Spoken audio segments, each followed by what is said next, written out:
Subdue.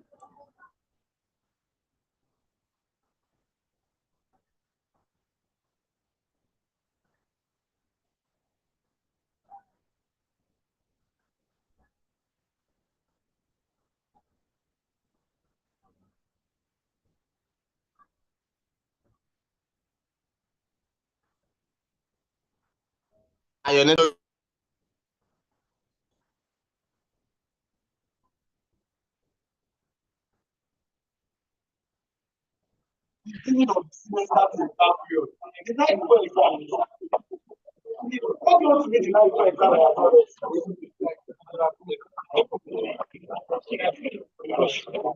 When you start exam life, you start discovering new things. Yeah.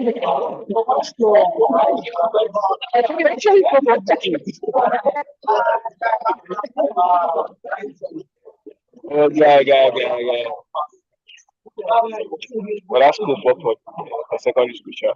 That's your friend. You know,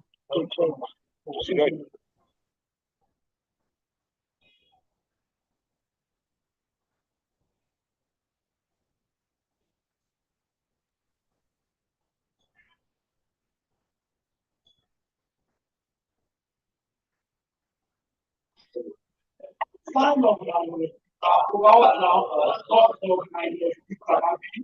what is sign of minus sign? What is my sign of minus? What is cos of minus? So minus sin theta over cos theta. What will be given at the end of the day? Minus tan theta. Sign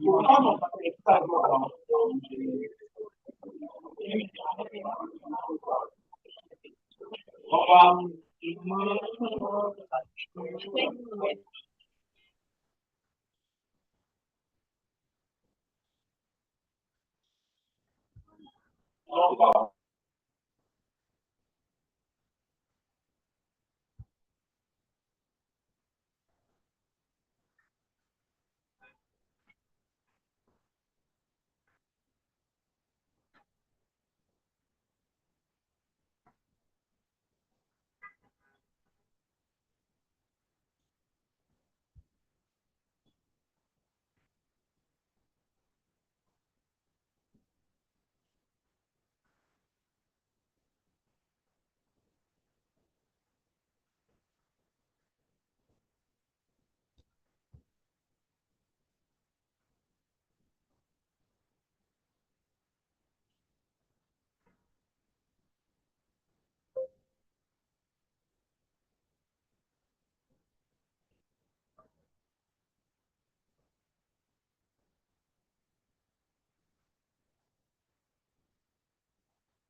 Hello?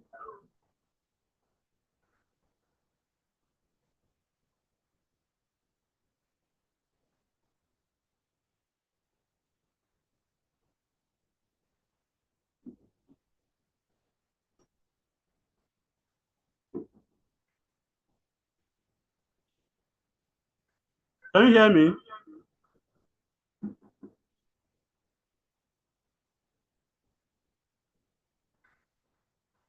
Okay. Rigid body dynamics.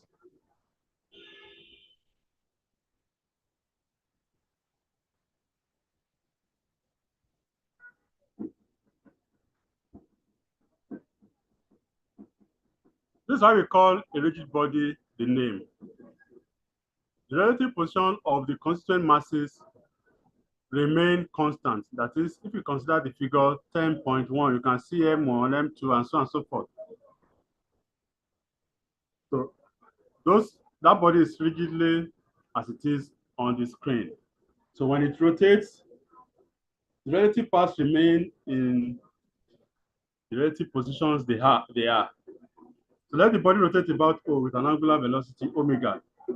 Then the total kinetic energy of the rigid body is half m1 v1 squared plus half m2, that should be half m2 v2 squared plus half m3 v3 squared up to plus half mn vn squared. If you write that in summation notation, you get summation I equals 1 to n of half mi vi squared.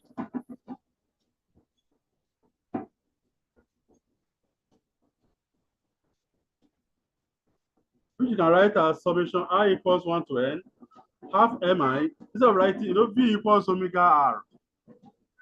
V equals omega r. So you get half mi omega ri all squared.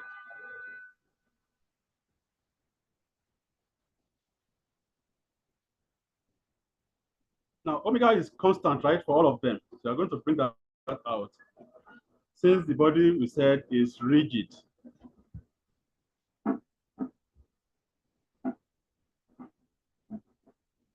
So you can write kinetic energy equals half omega squared, summation I equals 1 to n, mi ri squared.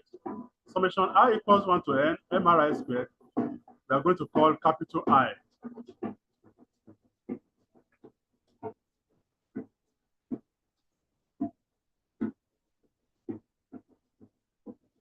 So kinetic energy is half I omega squared, where I, which is summation I equals 1 to n, mi ri squared, is the moment of inertia of the body. You observe that the equation for the kinetic energy looks like that for the kinetic energy of a body, which is half mv squared. Then you can make the identification V is omega and m is I. Thus, moment of inertia plays the role of the equivalent of mass for the rotational motion of a rigid body. Now, let us look at what it looks like for a continuous body. For a rigid body that is discrete, we said I equals summation I equals 1, summation I equals 1 to n, mri squared. When it becomes a continuous body, the summation becomes an integral. So I becomes integral r squared dm. And the integral is evaluated as the problem itself demands. Let's take an example. Suppose you have a thin rod of length L, capital L, rotating about an axis perpendicular to one of its ends, as it's indicated in the diagram.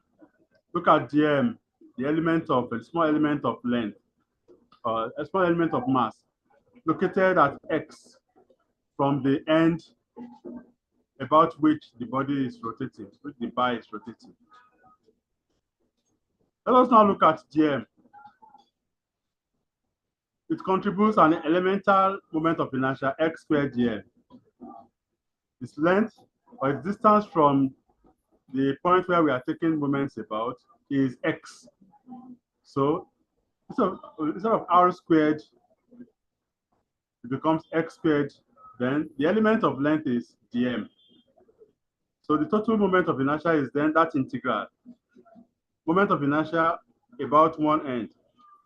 because take a look at that integral from 0 to capital L, because we are going from that end to the end of the bar. 0 from 0 to L of x squared dm. What is dm itself? That will be the density multiplied by the volume of that small element. The volume of that small element is A dx, where A is the cross-sectional area, and dx is the small element of a length that we are considering. So the volume is A dm, the density is rho. So what is the mass? Mass is volume times density. That's how you have x squared rho A dx. So dm is rho A dx, the product of the density and the volume of the element. Note that the volume is A dx, where A is the cross-sectional area and dx is the elemental length of the elemental mass. Rho and A are both constant. We can get them out of the integral to get I1n equals rho A, integral from 0 to L of x squared dx. We all know how to carry out that differentiation unless we do not do further maths in school.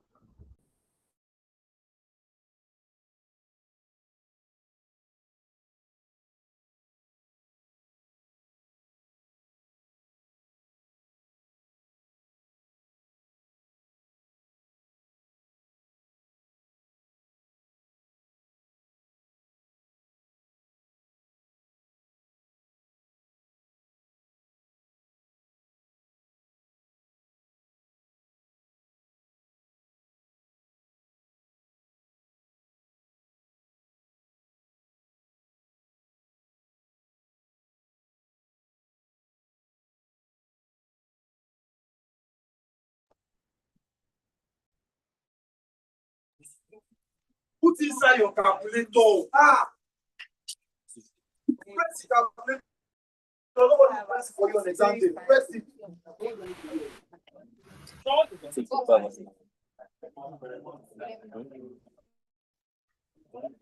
Like the equation of the scientist that you want to start from square plus.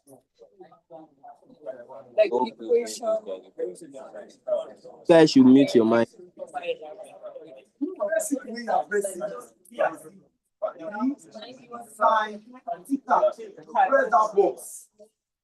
And put 5 5 there. 6 minus 6.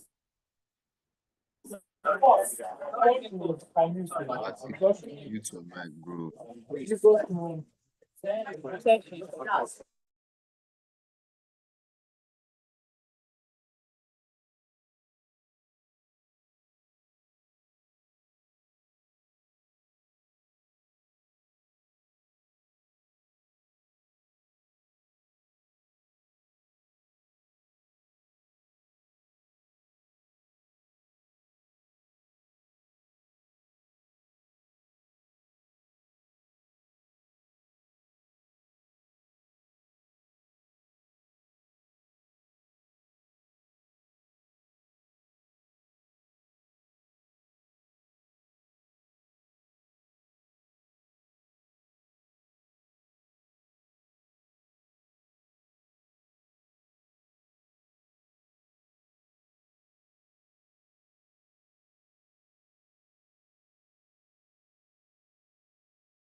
Your mic is on mute, sir. I cannot hear, sir. Sir, we have not been hearing anything I've been saying. We have not been hearing you. Sir, we cannot hear you. For the past, we are not hearing you. Since when? Past 40 minutes. It's a long time ago, sir. It's a long time, sir. Go back. We're going to go back. From the second slide. Tell me where you stop hearing me. From the second slide. Second slide. Yes, The first slide. This one, right? Yes, First slide. From the If first you slide. maintain a quiet class, we can have a better class. Huh? Is that okay? from the first slide, sir. Okay. I said kinetic energy is equal to half omega squared summation I equals 1 to MIRI squared, which is half I omega squared. Is that okay? No. What's Yeah, that so okay? far. No, sir. Sir, I you are reading summation I it. equals 1 to MIRI squared. Slide. Sir, from the first slide. I thought you said you saw the first slide. No. Yeah. Some of you arrived late. So kinetic energy is half. This is where it started. Okay, first slide. Here, right? Sir, yes, sir. That's a rigid body. The constituent masses remain in the same orientation at all times, no matter how fast that body rotates. So let the body rotate about O with angular velocity or angular frequency omega. The total kinetic energy of the rigid body is K equals half M1V1 squared plus half M2V2 squared, please. Half M2V2 squared plus half M3V3 squared up to plus half M and Vn squared. You can write that in summation notation as summation I equals 1 to n half Mi Vi squared. Is that okay? Yes, sir. Yes, sir. But we know that V equals omega Yes, r. sir. So instead of writing Vi, we are going to write omega I Ri. So that will give us summation I equals 1 to n half Mi omega I Ri all squared. That will be equal to summation I equals 1 to n half Mi omega squared Ri squared. Though that one is not indicated here, I will correct and get back to you, but that doesn't affect our result in any way.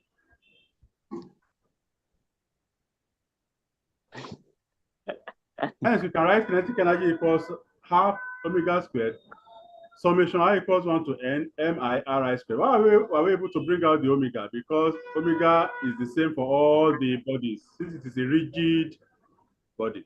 We shall call summation I equals 1 to n Mi Ri squared capital I, which is the moment of inertia of the rigid body. So kinetic energy becomes half I omega squared. We observe that the expression for the kinetic energy looks like that for kinetic energy for a body moving with velocity v, right? We can then make the identification v equals v is omega and m is I, goes as I, v goes as omega and m goes as I. So the moment of inertia plays the role of the equivalent of mass for the rotational motion of a rigid body. Let us now look at a continuous body. For a rigid discrete body, we said I equals summation I equals 1 to n of Mi Ri squared. If we have a continuous distribution, that is a body that's a continuous distribution, that summation will become an integral. So I becomes integral R squared dm, an integral evaluated as the problem demands. Take a look at a thin rod of length, capital L, rotating about an axis perpendicular to one of its ends. X is measured from that particular end of the bar, and the element of length is dm, located x from that end. The entire length of the bar is capital L. Clearly, the elemental mass dm contributes an elemental moment of inertia x squared dm.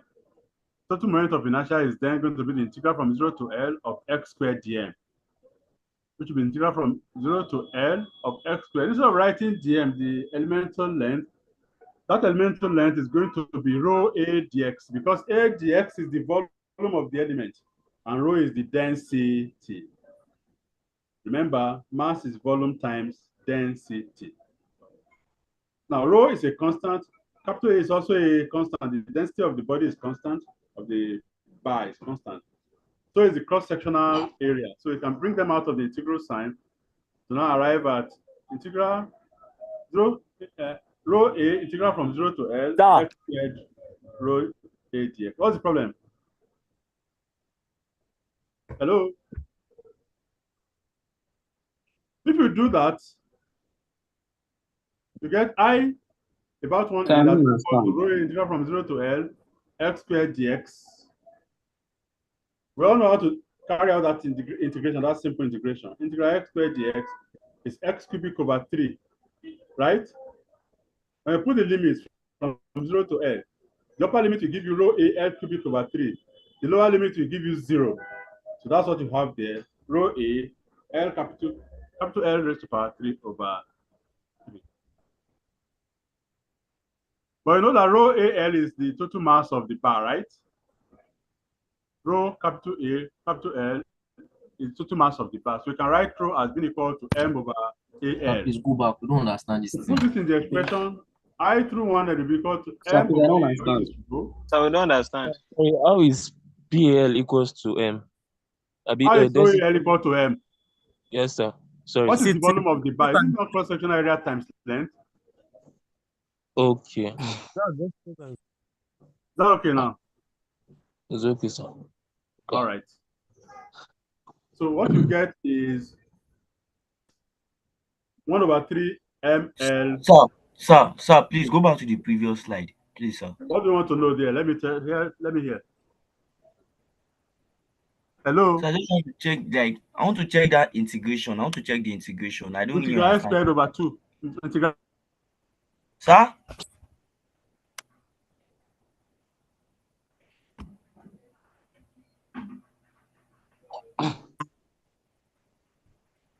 Integral squared dx. Eh? No, sir, before this one, that 18 bar or something. This one? Yes, sir. Sir, please just explain this. Very sorry for taking you back. Please just explain this thing. Integral x squared dx is x cubic over 3. Yes, sir. Okay, now. Yes, sir. Yes, sir. Okay. So we now agree that I1 n will be equal to 1/3 ml squared. That's equation 10.3. Let us now see what happens when the bar rotates about its center, about an axis perpendicular to the bar, that is through the middle.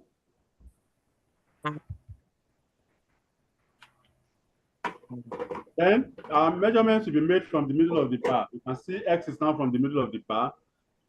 And then the bar extends to minus L over 2 and L over 2. The distances on both sides will be L over 2. So I middle will be equal to 2 rho A, integral from 0 to L over 2 x squared dx. I will explain why. What you have inside the integrand is an even function, x squared. X squared is an even function.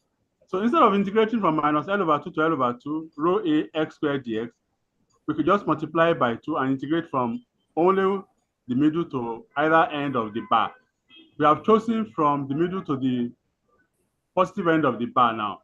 We have multiplied by 2. So 2 rho A, integral from 0 to L over 2 x squared dx.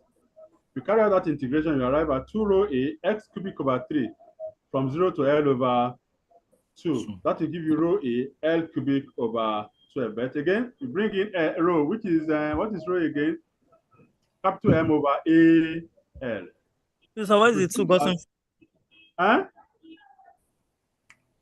Where do you get the 2 from, sir? Which 2? I just explained it. We are integrating an even function. Integral should have been rho A, integral from minus L over 2 to L over 2. Is that okay? Hello? Yes, sir. But since this is an even function, integral x squared from minus L to L is actually 2 integral from 0 to L of x squared. Oh, okay. Yeah. Yes, sir. Yes, I understand. Okay.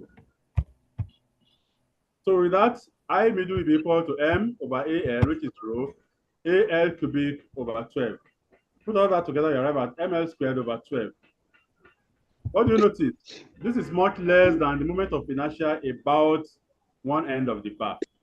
And you can now see why, if you rotate that bar through the middle and then through the end, which one will cause more damage if you're rotating at the same angular frequency? The one rotating through one end, right? Because it has more moment of inertia. It's like a body having more mass when you're considering linear motion, for instance. Let us now look at parallel axis theorems. You will notice that we could have got equation 10.3 from equation 10.2 as follows. I1 end equals I middle plus ml over 2 all squared, which will be 1 over 12 ml squared plus 1/4 ml squared. That would be 1/3 ml squared, which we got earlier from one end, moment about inertia about one end. This is indeed true in the general case of an axis through a point at a distance h from the axis through the center of mass. So I equals I center of mass plus mh squared. Assignment: find the moment of inertia of a uniform rod rotating through an axis parallel to its length, passing through a point 1/3 to one of its ends.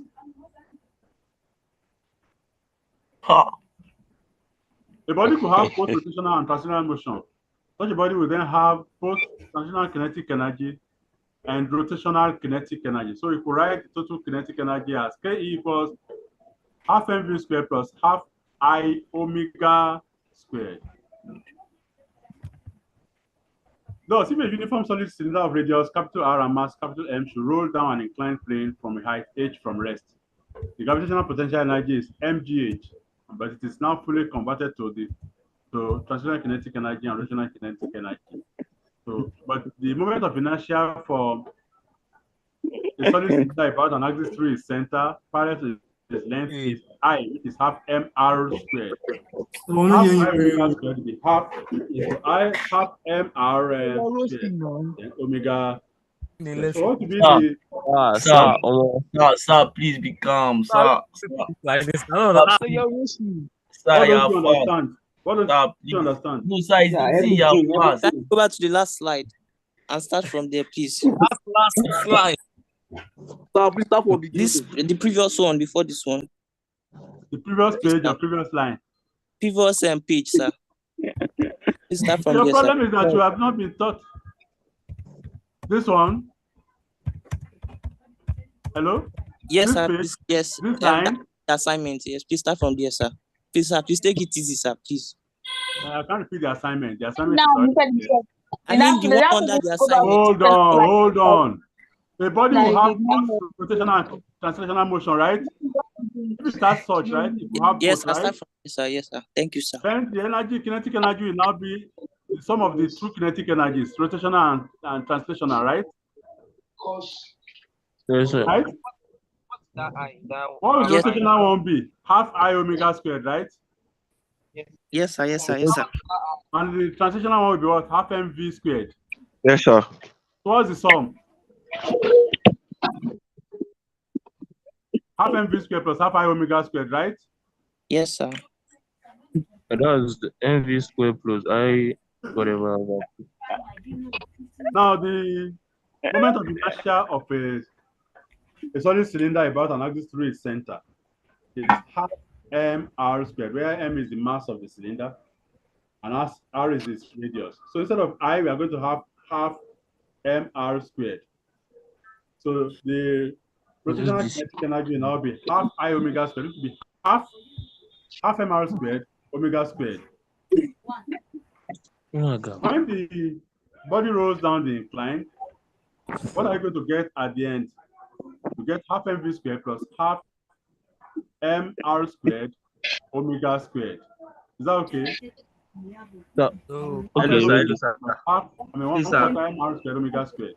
How did you This get one is one? translational kinetic energy. The other one is rotational kinetic but you guys say we go chill out. energy, right?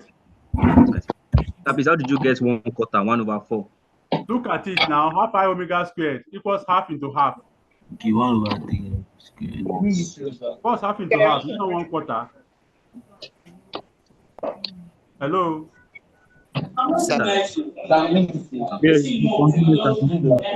Okay. The assignment. Okay, so put all that together, you arrive at 3/4 mv squared. What I When did was you to take the two to the same denominator, or you can find the LCM. Or we said this is equal to the initial potential energy, right? Which is mgh. So all the potential energy has been converted to kinetic energy. So mgh equals 3/4 mv square. You can make it subject of the formula to arrive at v equals square root of 4/3 gh. Is that okay? Yes, sir. If there had been no rotation, all the potential energy would have been converted to translational kinetic energy. Remember, right? Yes, sir. In that case, mgh should just have been equal to half mv squared, which is the next page. Ah, Jesus.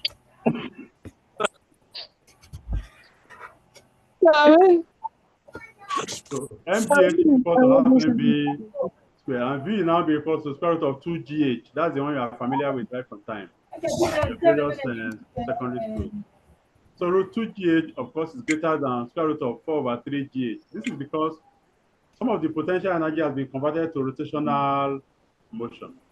Is that okay now? Yes, sir. Let us now look at angular momentum and torque. Are you angular momentum and torque? Hello? No, sir. I No, can sir. hear What you. is called angular momentum and torque? No, sir. Yes, sir. No, we are not talking. The angular momentum of a body is the moment of its momentum. Thus, if the momentum of the body is p, then its angular momentum about the reference point is L, which is R cross P. We all know what the cross product is, right? You've been taught the cross product. It is therefore a vector direction of which is given by the right-handed control rule. So if you hold your right hand with the thumb pointing up and the remaining fingers calling in a clockwise direction, then your thumb will point in the direction of the angular momentum. R going from R going to your fingers going from R to P. Just as the moment of a force gives the rotational effect of the force, so does angular momentum give the rotational effect of a momentum. What is the magnitude of R cross P? That would be RP sin theta, right? 10.6 is Yes, a vector equation. 10.7 is a scalar equation. That is the magnitude. So L will be equal to RP sin theta. But what is P itself? MV, right? P Yes, sir. So L is MVR sin theta, where theta is the angle between the two vectors R and P. You don't understand anything. Understand what? Sir, I have a question. Is that arrow there the position vector? Of course. Okay. Go ahead. Okay, sir. Okay, sir. Thank you, sir. If the vectors are perpendicular, then sin theta will be sin 90, right? Sin 90 is 1. And L is equal to RP, which is MVR. Yes, sir. Okay. Yeah. If the vectors are perpendicular, what kind of motion do you have? Circular motion, right? You have circular motion. Sir, come again, sir. If R and P are perpendicular, you have circular motion. Because Sir, if what? Sir, say it again. If what? If he said if R and P are perpendicular, you have circular motion. Motion. Is that okay? Because the radius of a circle is perpendicular to the tangent. P is along the tangent, R is the radius. So the angle between them will be 90 degrees. So you get MVR. If R and P are in the same direction, then the cross product is 0, right? Because the angle between them will be 0, and sin 0 is 0. Yes, sir. Just as it is in the case of moment of a force, the rotating effect is 0 if the two vectors are in the same direction. If you want to open a door, do you push through the hinge? No. You push perpendicular to the hinge, right? If you push towards the hinge, will the door move? It will not move because R and F are in the same direction, right? If R and F Yeah. are in T direction, the door will not move. Let us now take the time derivative of the angular momentum, which is dl dt. That will be equal to, L is R cross P, right?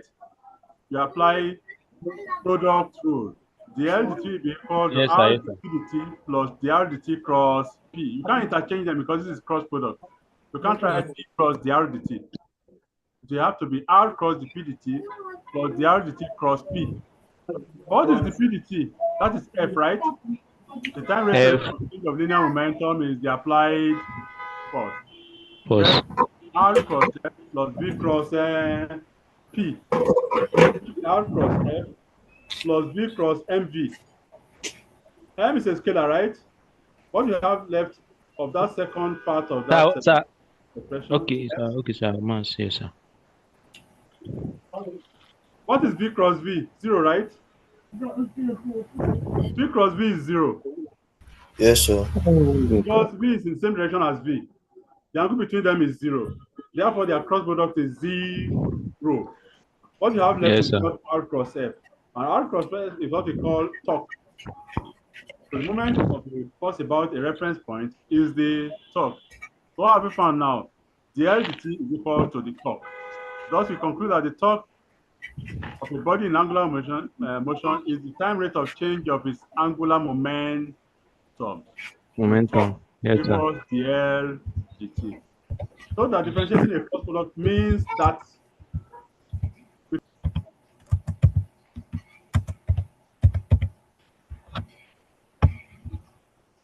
Sir, you're muted. Sorry, I'm muted. Can you hear me now? Yes, sir. Yeah. You had me up to tau equals dl dt, right? So that differentiating a cross product means that you keep the order of appearance of the vectors involved. I already told you that before. Since cross product is not commutative, that is, R cross P is not the same as P cross R. Since tau is dl dt, what happens if the torque is 0? Then dl dt will be equal to 0 and the angular momentum is constant. It's constant. The one you have seen before. Me. Earlier, you saw the P dt equals 0, right? Newton's first law. It's just the same way in angular motion. A body remains in angular motion with constant angular momentum until a net external torque acts on it. And you also see that equation 10.9 looks like F equals the P dt, Newton's second law. You can then see again that torque plays in angular motion the equivalent of force in translational motion. Motion. In uniform circular motion, alpha is 0, right? Yes, sir. Yes, sir. Hence, there is no torque on a body in uniform circular motion. Please, what's alpha in a uniform circular motion? This is why the angular momentum remains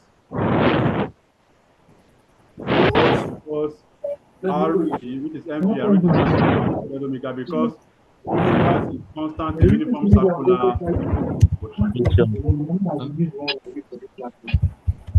In circular motion, R and P are perpendicular, as I told you earlier, because velocities are along the circle. Hence, we can write the modulus of L as L without bolt, R which is MV, which is MR squared omega. Then the torque is tau equals to the square of MR squared omega, which is M omega's MR Please squared. explain the uniform circular motion again, please. Sir, you're doing Uniform circular motion. Sir. Sir, from yes. Sir, sir, you don't understand, sir. You don't understand the I told you earlier, in circular motion, R and P are perpendicular. You must have been taught this in secondary sir, school. why is Hold on. In alpha? mathematics, hello. Yes, sir. Continue, In sir. mathematics, you have been taught that the radius of a circle is perpendicular to the tangent. Yes, right? sir. Yes, sir. And P is along the tangent, right? Yes, sir. Yes, sir. Yes, sir. R is perpendicular to the tangent, so R and P are perpendicular. Yes, sir. Okay, sir. Okay, sir. Is that okay now?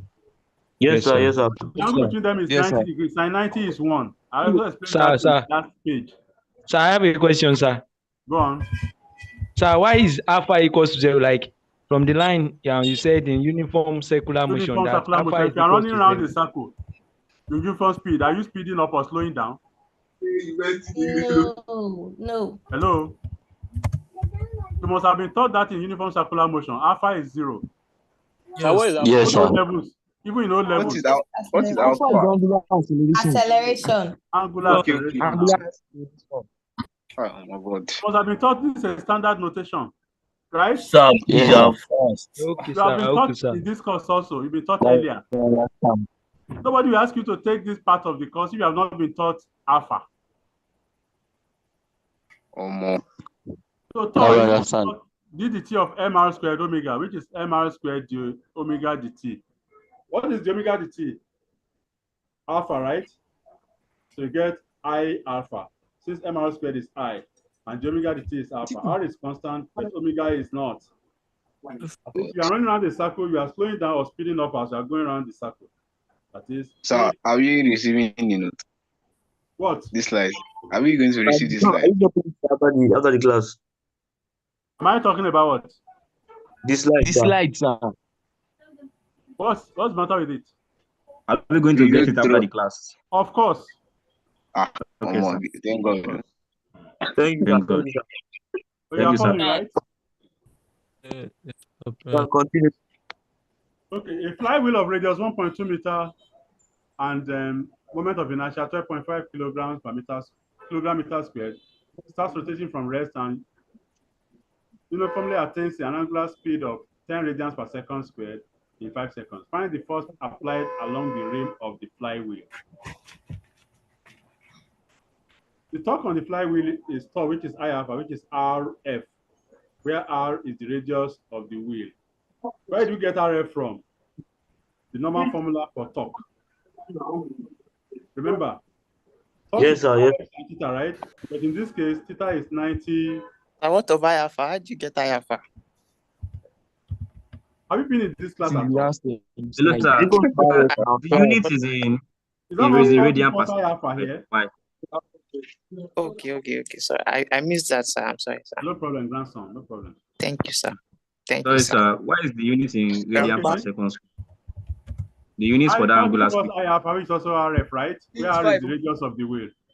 What Yes, is alpha? man. We said uniformly. That means you can apply the formula omega minus omega naught over t. Yes, sir. Mistake. Because it is uniformly accelerated. Otherwise, we would not have been able to use this formula. We would have used Hello, sir. Yes. Sir, please, I'm confused though. Oh. Sir, they did 10 over 2, and here we have 5 seconds. I don't know. I don't understand. No, it's 5 radian per second. No problem about that now. No problem. Just put the right thing there. Is that okay? Okay, sir. Okay. Anybody can make a mistake. Is that okay? That will now be 2, right? That will be 10 over 5, right? Which will be 2 radians per second square, right? We'll still get 20. F will be I alpha over R. Over R. Now do the correct calculation. We'll still get 20. Notice that the moment of inertia of a thin rod rotating about an axis through the middle is less than an axis at the end of the rod. This is why a rod rotating about an end will be more effective or destructive than the one rotating through the middle if they are both rotating at the same angular speed. Torque equals I alpha. The more the moment of inertia, the more the torque causing the motion or the amount of destruction the rod can cause. Is that okay? Yes, sir. All right. Yes, sir. Maybe we should take this to the next class. Sir, the next class. Sir, is this another topic? Third what? Is this another topic? Yes. Newton's law of universal gravitation. Okay, sir. No, can you go back to the phone? Are we doing it today? Are we doing it now? Yes, sir. I'm more than ready. Newton's law of universal gravitation states that the force of attraction between two masses M1 and M2 is very proportional to the product of their masses and inversely proportional to the square of the distance between them. You have what? Please. Small, please. What? Can you continue? Yes, sir. Continue. Yes, sir. Usually you have to do that and take Yes, sir. the first acts along the line joining them. But, that's okay. G is the universal gravitational constant, which is 6.67 times 10 to the power minus 11 Newton meter squared per kilogram squared. Note that when we refer to the distance between two masses, we mean the distance between one center of mass and the other. You've been taught center of mass, right? Yes, sir. Yes, sir. Yes, The sir. gravitational force between the electron and the proton in the hydrogen atom. Mass of electron is 9.1 times 10 to the power minus 31 kilograms. The mass of proton is 1.67 times 10 to the minus 27 kilograms. Take out to the 10 to the power minus 5, 15 meters. The solution is what you can see on the board. F equals GMEMP over R squared. You put all that together, you arrive at 1.0137 times 10 to the power minus 37 Newton. For a body close to the surface of the Earth of mass m, we can write F equals G small m, capital M, over radius of Earth squared. Because we said the body is close to the surface of the Earth. Where m is the mass of the Earth, and RE is the radius of the Earth. So F equals GMM over RE squared equals MGE. Just same formula, F equals mg, that's the weight. It follows therefore that GM over RE squared equals GE. The mass of the Earth is 6 times 10 to the power 24 kilograms, and its radius is 6.00 kilometers, which is 6.4 times 10 to the power 6 meters. Hence, G Earth is going to be 10.16 meters per second squared. A more precise value of G is 9.8 meters per second squared. We made some approximations in our calculations. Yes. Calculate the atomic gravity of the moon. Sir, Yes? Sir, please, you are fast. Sir, continue, Gary. Fast. My grandson. Didn't You you live learn in in secondary school? Sir, like you are too fast. Like, please, sir, just you were taught this in your secondary school. True or Secondary false? school. The last one you did was Sir, the previous one. We're not taught in our secondary school. And that's why we're not taught. You are still fast. I don't bear reality. We're not taught in our secondary school, but you still don't understand that one. Example two. Calculate the atomic gravity on the moon. Mass 7.35 times 10 to the power 22 kilograms. Radius 1.737 times 10 to the power 6 kilometers. We'll take that as an assignment. Find the weight of a man 80 kilograms in mass. The planet that has 3 times the mass of the Earth, if the radius of the planet is twice that of the Earth, GM planet over R planet squared equals G planet. So G planet is 7.35 meters per second squared. Excuse me, sir. Which one are you taking as assignment? Which one? The other one. Which one? The previous example. The previous example. Number 2. There. Number 2. So you think the previous slide. Yeah, this calculate the acceleration due to gravity. This is it. So please continue. Sir, What else do you need? Continue, sir. That guy is saying continue. No, now you shout, sir, please continue.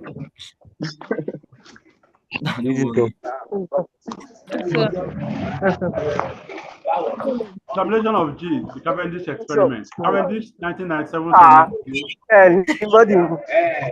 Oh, that is very, very strange. That date cannot be right. So I edit and get back to you. Can't be 1997. Okay. This is the apparatus built by John Mitchell, a geologist. Too much noise now. I have to mute everyone. Between 2 large spheres of masses, 115 kilograms each, and 2 smaller masses each, 2.73 kilograms. 51 millimeters diameter at the end of a wooden bar. The spheres are made of lead. Lead was available to me. Mute your mic. Everyone now. Mute your mic now. Mute your mic, please. Mute your mic. Alonge.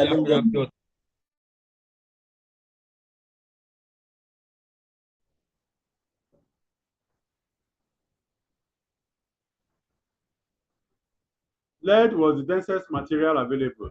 If I didn't mute myself.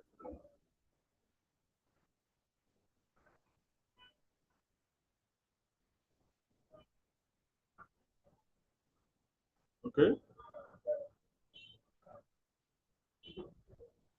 Lead was the densest material available to him. Effectively, this meant the centers of the spheres were closer. Spheres being more compact than what would have obtained if he had used a less dense material. This was to enhance the accuracy of measurement. The wooden rod was freely suspended from a thin wire. The rod swung on account of the gravitational forces between each small sphere and the closer large sphere. This swing was measured over a graduated scale. The bar stopped swinging when the gravitational force was equal to the torsional force due to the restoring force of the twisted wire. I'm sure you have been taught Hooke's law.